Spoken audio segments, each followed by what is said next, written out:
Oke, langsung saja. Assalamualaikum warahmatullahi wabarakatuh. Waalaikumsalam warahmatullahi wabarakatuh. Baik, saya akan presentasikan hasil makalah saya, yaitu pandangan Islam tentang pluralisme dan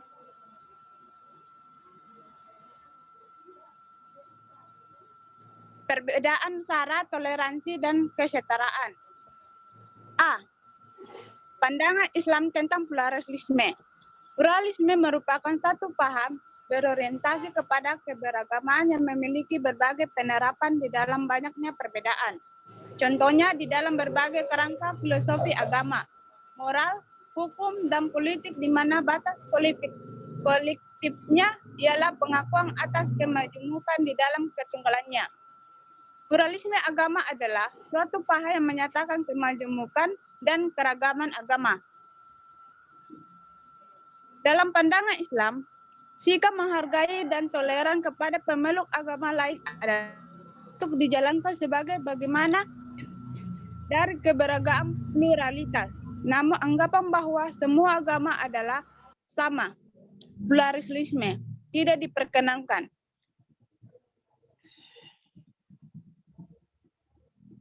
Pada tanggal 28 bulan Juli 2005, Majelis Ulama Indonesia menerbitkan fatwa melarang paham pluralisme dalam agama Islam.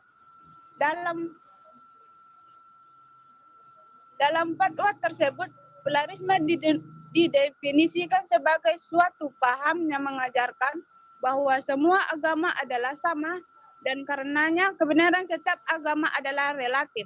Oleh sebab itu, setiap pemeluk agama tidak boleh mengklaim bahwa hanya agamanya saja yang benar, sedangkan agama yang lain salah. Pluralisme juga mengajarkan bahwa semua pemeluk agama akan masuk dan hidup dan berdampingan di surga. B. Perbedaan sara. Sara adalah satu isu yang sedang berkembang dengan pesat di Indonesia. Sara yaitu suku, agama, ras, dan antar golongan telah menjadi salah satu pokok konflik sosial yang rupanya sangat sensitif bagi sebagian besar publik. Keberagaman suku, ras, dan agama menjadi isu sensitif semenjak praktik politik identitas mulai digunakan oleh para elit politik dalam kampanye-kampanyenya.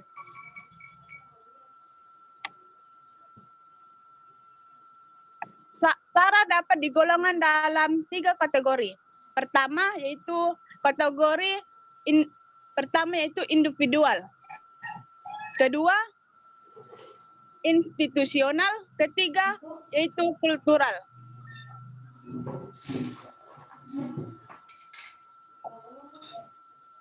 Oke, sekian dari saya. Dan akan melanjutkan materinya itu Saudari Wahida. Halo Wahida. Oke, saya akan lanjutkan. Alhamdulillah. Assalamualaikum warahmatullahi wabarakatuh. Waalaikumsalam warahmatullahi wabarakatuh. Konsep toleransi dalam Islam. Toleransi adalah sikap dan tindakan yang menghargai perbedaan agama, suku, etnis, pendapat, sikap, dan tindakan orang lain yang berbeda dari dirinya. Secara doktrinal, toleransi sepenuhnya diharuskan oleh Islam.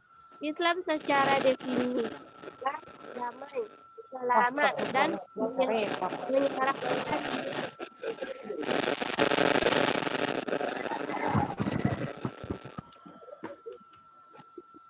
kan, yaitu artinya sesungguhnya ini adalah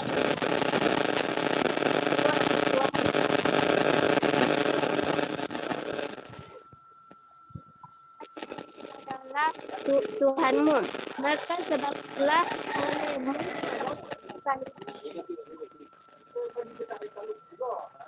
ayat ini menegaskan bahwa pada dasarnya umat manusia itu tunggal, tapi kemudian mereka berpencar memilih pihak masing. Selanjutnya di surat Yunus Allah menandaskan lagi, yaitu artinya katakan olehmu, wahai ahli kitab, marilah menuju ke titik pertemuan antara kami dan kamu, yaitu bahwa kita tidak menyembah selain Allah dan tidak perlu memperserikatkannya kepada apapun, dan bahwa sebagian dari kita tidak menyangkat sebagian yang lain sebagai Tuhan-Tuhan selain Allah.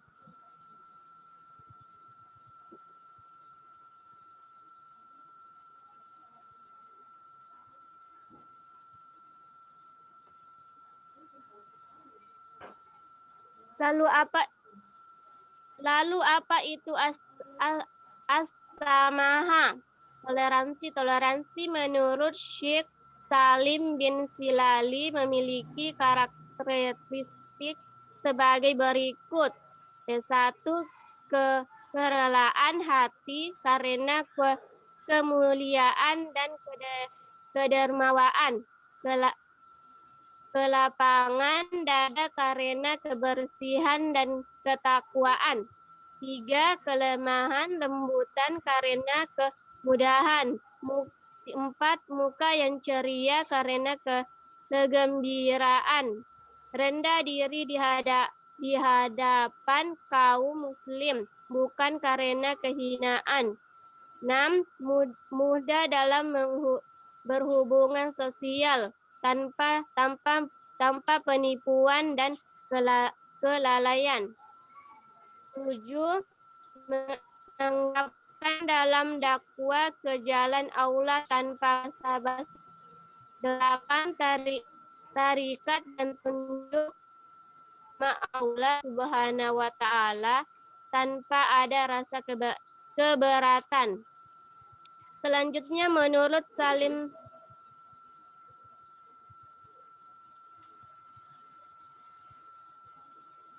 Selanjutnya D, kesetaraan dalam Islam. Salah satu tema utama dan sekaligus menjadi prinsip pokok dalam ajaran agama Islam adalah persamaan antara manusia tanpa mendiskriminasikan perbedaan jenis kelamin, negara, bangsa, suku, dan keturunan. Tuhan menciptakan manusia baik laki-laki dan perempuan dalam prinsip hubungan kemitraan. Demikian juga dalam konteks keluarga, hubungan suami istri. Mereka menciptakan untuk saling melindungi dan diibaratkan seperti pakaian. Namun untuk memperjelas konsep Islam tentang kesetaraan gender, perlu dibahas tentang beberapa hal penting. Pandangan Islam tentang perempuan, peran domestik perempuan, peran publik perempuan.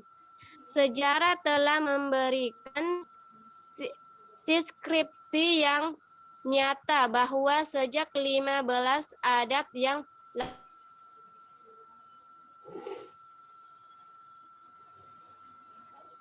lain. Sekian, assalamualaikum warahmatullahi wabarakatuh. Waalaikumsalam warahmatullahi wabarakatuh.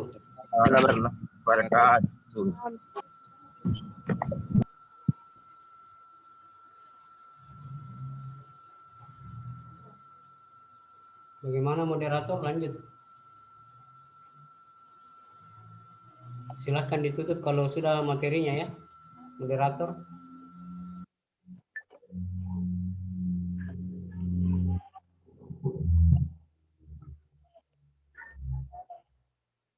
Mana moderatornya?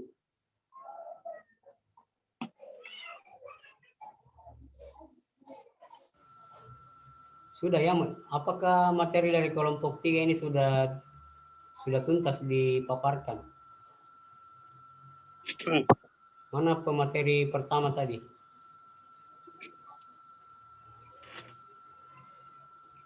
Yo. Tolong responnya kelompok 3. Sudah selesai ya?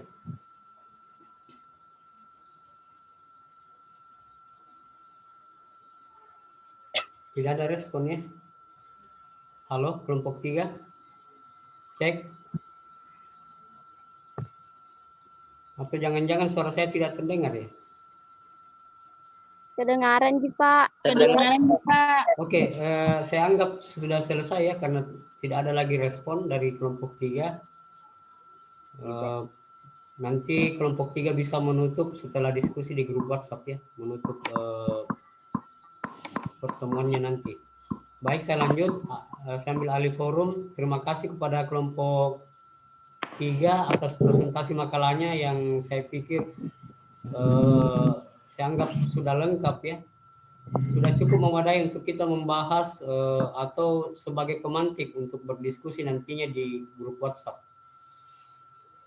Saya menilai bahwa materi tentang apa yang disampaikan oleh kelompok 3 ini menarik karena yang dibahas tadi itu bukan sekedar fakta-fakta yang terjadi atau sekedar definisi atau pengertiannya, tapi juga dilengkapi dengan pembahasan pluralisme dari sudut pandang Islam itu sendiri, khususnya landasan normatifnya. Khususnya tadi disinggung, sempat saya dengar diangkat sebuah ayat Quran surah Yunus ya. Quran surah Yunus yang dikaitkan dengan materi kita hari ini tentang pluralisme. Saya kira pertanyaan yang muncul di benak kita mungkin adik-adik mahasiswa mungkin berpikir mengapa penting untuk mempelajari materi ini, materi pluralisme dalam konteks mata kuliah kita ini multikultural, dakwah dan multikultural. Pertanyaannya kira-kira begitu ya, kenapa, apa pentingnya kita mempelajari pluralisme? Sekedar saya menjawab sendiri pertanyaan tersebut bahwa mengapa penting, karena saya melihat bahwa tantangan utama atau tantangan terbesar para dai saat ini, para dai ya, itu adalah isu-isu seputar pluralisme, isu-isu seputar konflik SARA, karena pada realitasnya pluralisme ini mengandung potensi ya, bukan hanya potensi harmoni sosial, bukan hanya integrasi sosial di dalamnya, seperti yang ditekankan oleh pemakalah tadi. Saya ingat ada disinggung mengenai mengakui perbedaan ya. Bukan cuma soal itu yang kita bahas sebenarnya, tapi lagi-lagi ada potensi lain di luar integrasi sosial. Utamanya adalah konflik sosial itu sendiri ya. Jadi potensi yang saya maksud di sini, pluralisme itu bisa melahirkan, justru juga bisa melahirkan konflik. Konflik baik itu konflik antar suku, konflik antar agama, dan antar kelompok ya. Saya kira ini fakta sosial yang sudah terjadi dan sudah beberapa terjadi di beberapa daerah. Di Ambon misalnya pernah terjadi konflik antar agama ya, konflik antar agama, antar agama Islam dan Kristen. Mereka di sana itu saling membunuh satu sama lain ya, jadi banyak yang berjatuhan korban. Di jalanan itu ada videonya ya, kalau saya tidak salah masih ada tersisa di internet, itu bisa ditonton. Sangat sadis ya. Konflik antar agama dan konflik antar agama Kristen dan Islam di Ambon. Demikian juga di Poso juga pernah terjadi konflik antar agama Islam dan Kristen. Saya kira itu beberapa contoh mengenai konflik di balik isu-isu pluralisme. Demikian juga antar suku pernah terjadi di Kalimantan ya. konflik antar suku. Saya kira ini fakta-fakta sosial yang harus realitas yang memang harus diakui bahwa lahir dari perbedaan paham ya, perbedaan pemahaman, baik itu perbedaan di kalangan umat Islam itu sendiri maupun perbedaan antara umat beragama. Demikian juga antar kelompok, antar suku, budaya. Nah, terkait dengan materi kita hari ini, saya ingin sedikit menambahkan materi ya, untuk memperkuat materi dari kelompok 3 terkait dengan materi pluralisme. Nah, sudah kelihatan ya PowerPoint-nya? Apakah sudah kelihatan PowerPoint? Iya, Pak. Oke, baik, saya lanjut. Tadi saya katakan bahwa penting untuk mempelajari isu pluralisme di Indonesia, karena memang ini salah satu tantangan terbesar bagi para dai ya dalam melaksanakan dakwahnya. Tantangannya di situ tadi yang saya singgung. Bagaimana kemudian bisa berdakwah dalam konteks masyarakat yang majemuk. Karena sejatinya di dalam umat Islam itu sendiri sering terjadi perbedaan ya, sering terjadi perdebatan, bahkan juga melahirkan konflik. Baru-baru ini terjadi di Makassar, kalau saya tidak salah 2 hari yang lalu ya, atau kemarin, ada terjadi kasus bom bunuh diri di depan gereja katedral. Saya kira ini juga salah satu bentuk manifestasi dari kesalahan memaknai agama ya, memaknai ajaran agama itu sendiri. Saya tidak menyebut bahwa Islam secara keseluruhannya, tapi ada beberapa oknum umat beragama yang memiliki paham yang radikal ya, sangat ekstrim. Nah, di situ juga sedikit banyak para dai dituntut untuk melakukan dakwah ya. Saya kira ini tugas para dai untuk bagaimana kemudian berdakwah secara moderat, tidak terlalu condong ke kiri dan juga tidak terlalu condong ke kanan, tidak terlalu liberalis dan juga tidak terlalu ke kiri-kirian atau radikal, tapi kita harus di jalan tengah. Sebagai dai harus mengambil posisi dakwah jalan tengah. Saya menyebutnya dakwah jalan tengah, atau dalam bahasa lain, dalam bahasa MUI Majelis Ulama itu disebut sebagai dakwah wasatiyah. Kalau Kementerian Agama menyebutnya moderasi beragama ya. Nah, inilah bagaimana kemudian para dai harus menjabarkan di tengah masyarakat supaya agama ini dipahami, tidak disalahpahami ya. Bagaimana mempraktekkan, bagaimana mengamalkan ajaran agama agar bisa menghindari terjadinya hal-hal yang tidak diinginkan seperti yang terjadi baru-baru ini terjadi di Makassar ya, contoh kecil. Saya kira banyak contoh lainnya, kasus-kasus terorisme dan gerakan yang radikal dari pemeluk agama Islam itu sendiri ya.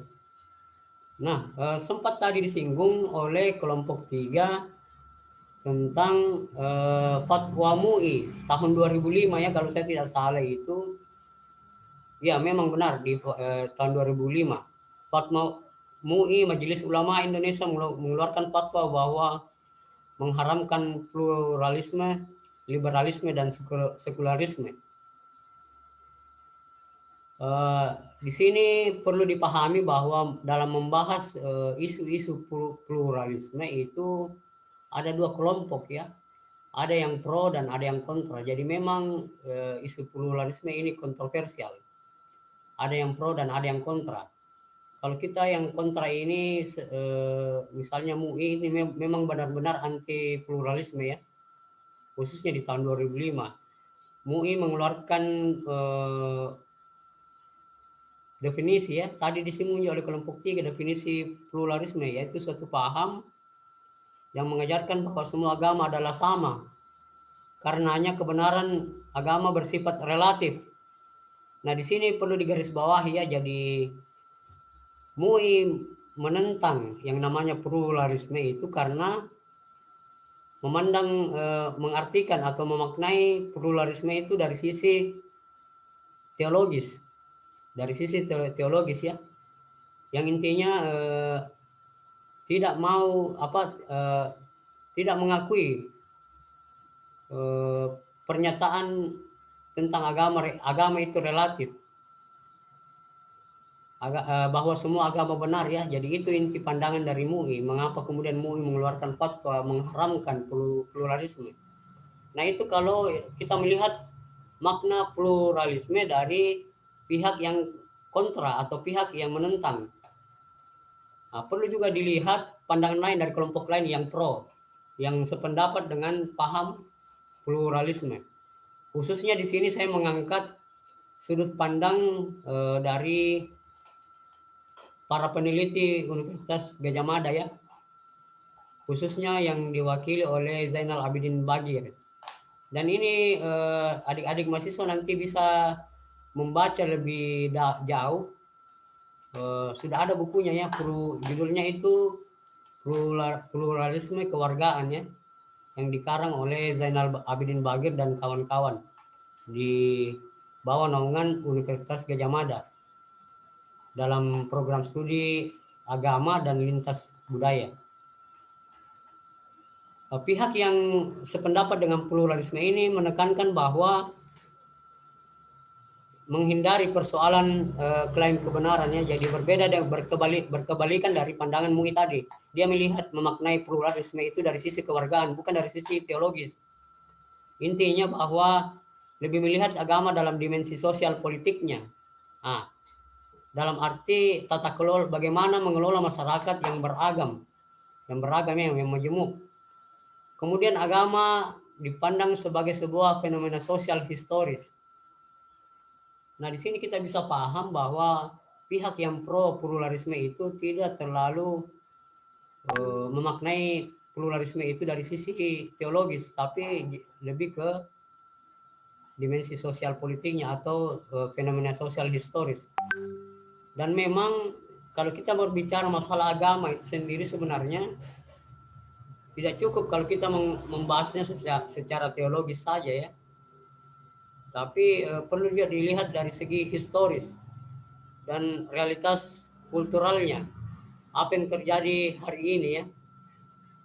Jadi saya ulangi bahwa mempelajari agama itu sebaiknya tidak hanya terjebak pada dimensi teologis, tapi juga dari sisi sosial kultural, historis, atau dalam bahasa lain kita bisa memakai sudut pandang berbagai ilmu dalam mempelajari agama, ya. Baik itu agama dipandang dari sisi filsafat misalnya, agama dipandang dari sisi pandang sosiologi, dari sudut pandang antropologi dan ilmu-ilmu relevan lainnya. Jadi agama itu bersifat fenomenal atau kompleks yang bisa dikaji dari berbagai sudut pandang, termasuk agama Islam. Maka dari itu saya menyarankan kepada mahasiswa, sekiranya dalam mempelajari agama kita sendiri, Islam itu sebaiknya tidak hanya menggunakan satu sudut pandang, ya, karena itu akan melahirkan pemahaman yang sempit tentang agama kita sendiri. Tapi sebaiknya kita memakai berbagai sudut pandang keilmuan, karena kita ini adalah kalangan akademis, maka kita dituntut mempelajari agama itu dari berbagai sudut pandang ilmu yang relevan. Nah, itu. Di sini saya sengaja membagi dua pembahasan pluralisme, dan ada yang pro dan ada yang kontra, supaya kita bisa paham bahwa memang pluralisme ini menjadi perdebatan yang hangat di tengah masyarakat, ya. Ada yang pro dan ada yang kontra. Tinggal bagaimana kemudian kita sebagai mahasiswa, saya tidak menggiring mahasiswa, ya, untuk masuk kepada wilayah kepada kelompok yang pro atau yang kontra. Bukan itu maksud saya, tapi dari kedua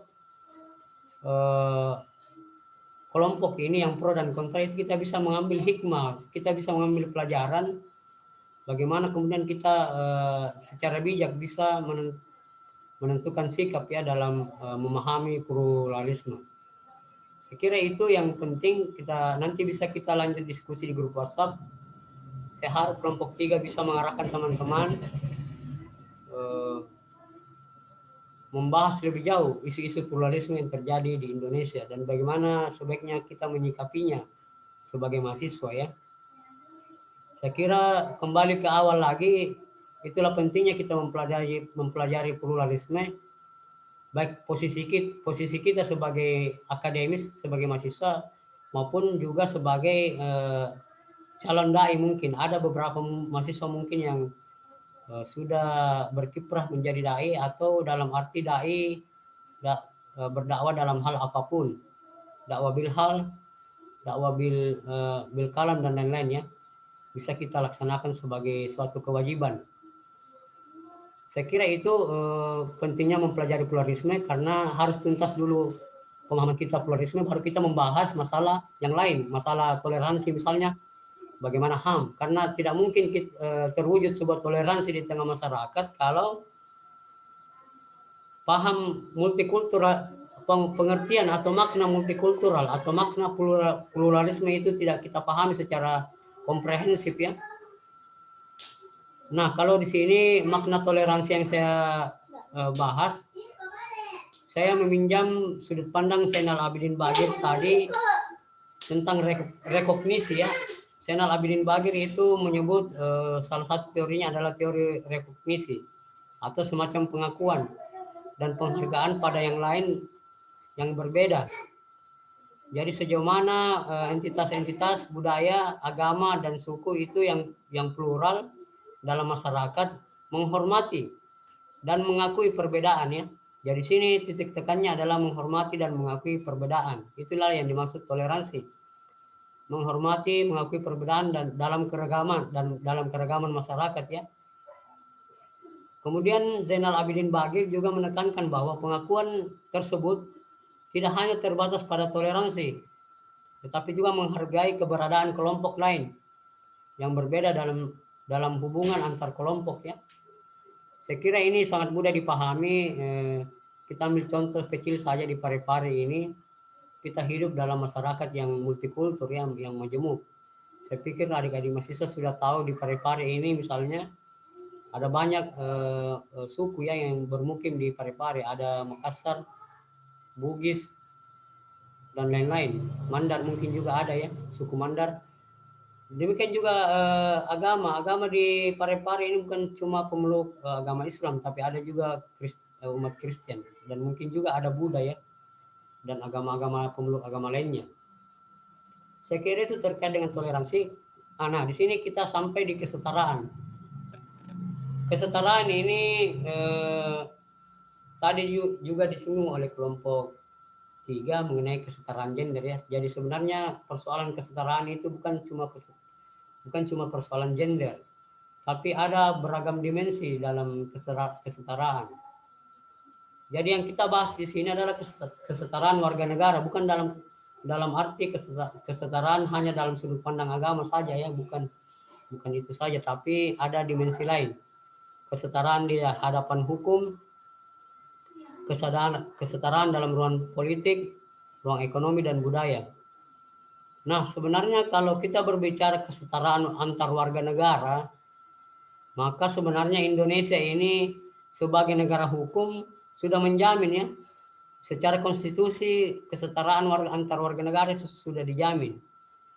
Contoh misalnya kita bisa melihat di pasal 28E ayat 1 Undang-Undang Dasar tahun 1945 bahwa setiap orang bebas memeluk agama dan beribadat menurut agamanya, memilih pendidikan, pengajaran, memilih pekerjaan, memilih kewarganegaraan, memilih tempat tinggal, wilayah negara, meninggalkannya, dan juga berhak kembali. Saya kira begitu ya. Jadi di sini kita bisa mengartikan bahwa memang negara ini secara hukum, secara konstitusional sudah menjamin warga, khususnya terkait dengan kesetaraannya. Saya kira itu sedikit penambahan materi dari saya, dan nantinya diharapkan kepada kelompok 3 dan adik-adik mahasiswa itu berdiskusi secara intensif di grup WhatsApp ya. Karena saya yakin adik-adik mahasiswa juga sudah mempunyai catatan ya, khususnya resume yang sudah dibuat itu bisa menjadi dasar untuk berdiskusi dengan kelompok yang bersangkutan hari ini. Jadi diskusinya nanti diharapkan bukan hanya pertanyaannya, jauh lebih baik lagi kalau adik-adik mahasiswa ini berargumen, bernalar ya, berkomentar, menanggapi mungkin juga bisa terkait dengan isu-isu pluralisme, kaitannya dengan dakwah ya, dakwah multikultural. Saya kira itu saja penyampaian materi hari ini. Saya mengingatkan kembali kepada Ketua Rombel untuk mengirim laporan kehadiran mahasiswa di Zoom. Dan kelompok 3 harapannya mengarahkan teman-teman untuk berdiskusi. Diskusinya pun itu diutamakan ya, diutamakan voice note supaya diskusinya lebih hidup ya, seperti di mata kuliah lain yang saya ajar itu mahasiswa diskusinya lewat voice note bukan chat, supaya